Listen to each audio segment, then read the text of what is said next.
Assalamu alaikum wa rahmatullah. With you, Khalid Saleh, the president of the media office for the Syrian coalition. Here is a summary of the situation today, the 9th of December 2013.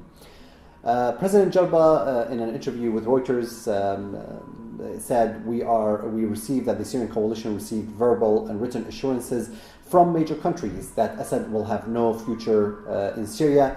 And also President Jarba added that no one asked for a ceasefire during the Geneva talks. Now, these statements are not surprising. They should not come as a surprise to anyone. These statements and these positions were actually expressed by the Friends of Syria group, which have always asserted that Assad will have no future in Syria. This was clearly stated in the final communique of the London 11 group meeting, which took place on October 22nd, 2013.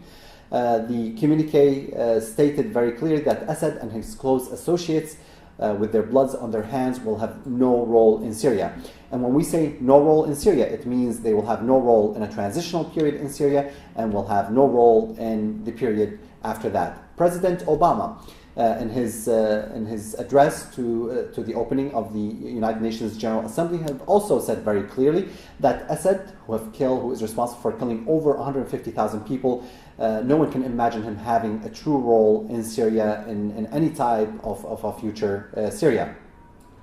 The statements that just came out from Ms. Navi Pillay also have been very clear that there's clear proof that Assad has committed crimes against Syrians and that crimes against humanity, and that he must be punished for committing these crimes.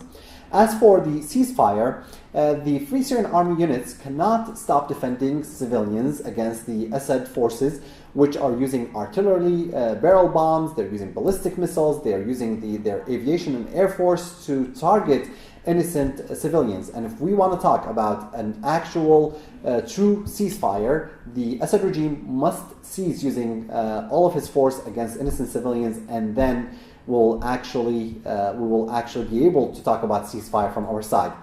Actual statements that have been released by the regime lately, whether it's by the Minister of Information, Zarbi, or the Prime Minister of the regime, Halaqi, they prove over and over again that the Assad regime is not serious at all about making sure that the conference will be successful. The Assad regime talks about its willingness to attend the conference, but it is yet to announce accepting the 6 principles of the Geneva Communique. It clearly rejects the concept of establishing a transitional governing body with full executive powers, including the powers over military and the security apparatus.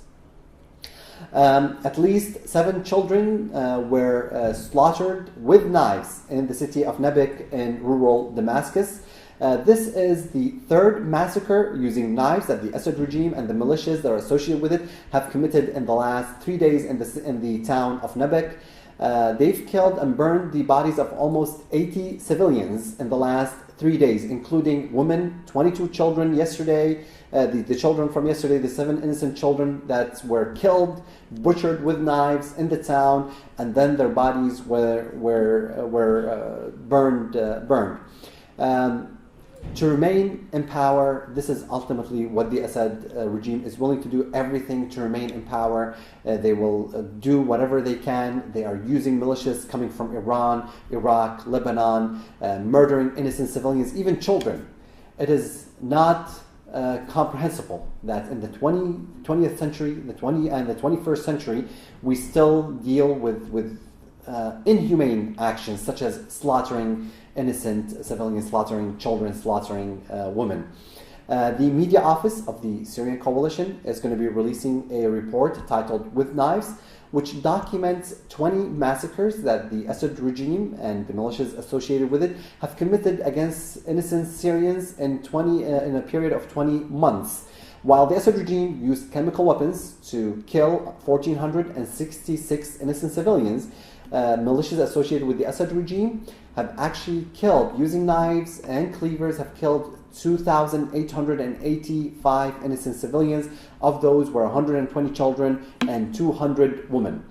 What is required of the international community right now is to refer the case of the Assad regime to the ICC, and also to apply tremendous amount of pressure on those governments of neighboring countries that are allowed such sectarian militias to move into the country and to target innocent civilians. Thank you for attending the daily press conference.